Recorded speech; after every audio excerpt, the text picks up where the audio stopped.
So tell me more about water collection and reclamation and the major reasons why we should be concerned with it. And specifically what I've heard about is the depletion of our natural aquifers.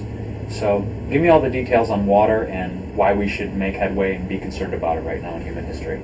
So I just went to the Southwest Water Conference in fall of 2006, and one of the things they stressed was that the aquifers all throughout the U.S. are going down an average of 3 to 5 feet per year.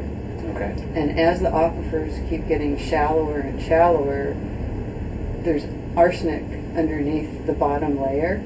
And so as it gets shallower and shallower, the wells that are in it start slurping up that arsenic. So then it risks poisoning the whole aquifer for all the different wells that are drilled down to that aquifer. Wow. And so the main reason that we want to be harvesting water, catching it off of our roofs, storing it in tanks, and then collecting the rest of the water that lands on our property in our yard through swales and eventually ponds and areas where it can slowly percolate down is one, so we recharge the aquifer, and two, so that by using the water that we harvested off of our roof, now we don't need to use the city water. We don't need to use the well water. So we're giving it a break. We're recharging it and we're not using it, because the urban populations of civilization are just using more water than the aquifers can bear. So that classic word sustainable, it's not sustainable for everybody to keep using the water at the rate that we're using it, because we keep having less water in the aquifers. So another reason why we want to harvest water is because we can get cleaner water, because a lot of the urban water that's supplied by municipal water that comes in off the street, usually it's indirectly comes from some reservoir or dam,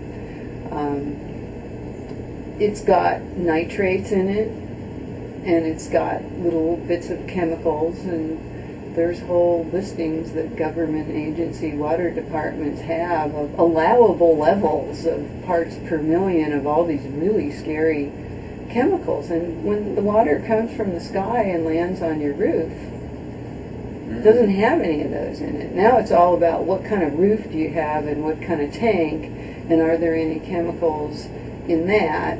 And then, like, a bird flew by and you get bird droppings on your roof. So still your water that you catch on your roof, you still are going to run it through filters, but you're going to use those under-counter filters. You're going to use a 4-filter system with the 20 micron and the 5 micron and the charcoal and the UV, and you're going to get rid of all the particulates and the chemicals and the bacterias and the virus. Only 10% of the water that we use needs to be potable, run through that 4-filter system. That's a really low percentage. And that's the water that we use in our kitchen. We wash our food with it, we wash our dishes with it, and the water that lands on our bodies. Your skin is like a big mouth, like 60% of whatever lands on your skin, it's like you ate it. Right? And so you don't want to bathe in chemical water. You want pure water. So for brushing your teeth and taking a bath or a shower, that water should also be refined to the potable level. But the other 90% of the water in your cistern doesn't have to go through all those cylinders. It still looks clear, right? Even though it had bird dropping in it. Right? I mean, it's a minute part per million in it, and so that harvested rainwater can be used in the washing machine. Right? You're not going to have bacteria on your clothes. And then if you use that water again, the gray water, everything except the toilet water, so dishwasher, laundry, sink, tub, shower, all of that gray water can be collected and used again immediately. You can put it on your fruit trees, but if you run it through a simple wastewater biocell, then you can bring it back to potable again. Some groups just like to use that water immediately to fill the tank in the toilet to flush the toilet.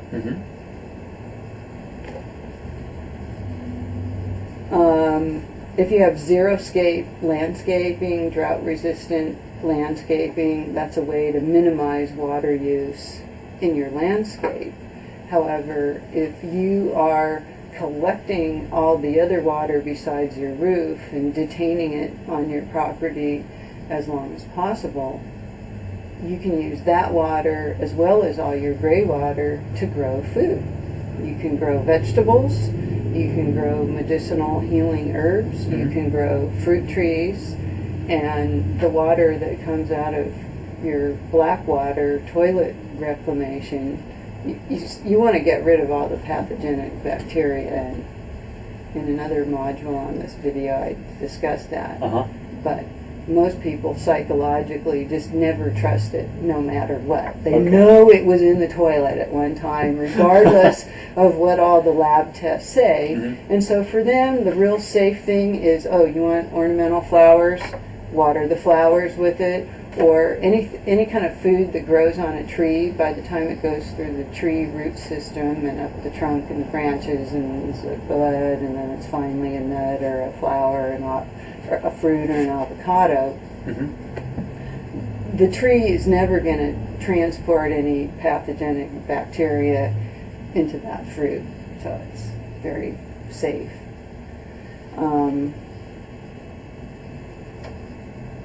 Part of the reason we want to detain the water on our site and percolate and recharge into the aquifer is because when the water drains through all this earth and dirt, the earth is this huge filter, and there's a big mycological mat.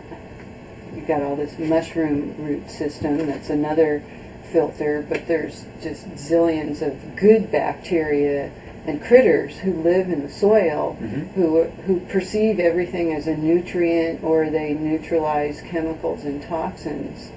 And so if the water gets to percolate, it gets naturally cleansed and filtered before it gets back into the aquifer. But if it drains down your driveway and goes into the storm sewer of your paved road and eventually finds its way to some catch basin that goes to some creek that then goes to your swamp, your river, your creek, your ocean, your lake, your whatever, that system is known as watershed. Okay.